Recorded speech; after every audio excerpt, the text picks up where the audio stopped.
இன்றைக்கி வந்து என்னோட நாள் பார்த்திங்கன்னா பிளாக் டேன்னு தான் சொல்லணும். எங்கள் அப்பாவோட டெத் ஆனிவர்சரி கிட்டத்தட்ட 14 இயர்ஸ் ஆயிடுச்சு.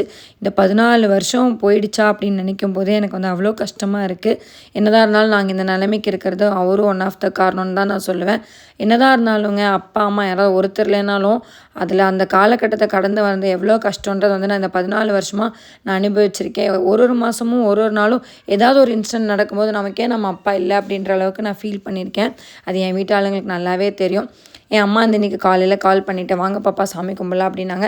சரிம்மா வந்துடுறேன் அப்படின்னு சொல்லிட்டு கிளம்பி போனேன். என் தம்பி உங்கள்கிட்ட சொன்னேன் இல்லையா, ஆல்ரெடி விலாகில் சொல்லியிருப்பேன். அவன் வந்து கர்நாடகாவுக்கு அவன் ஃப்ரெண்ட்ஸோட போயிருக்கான்.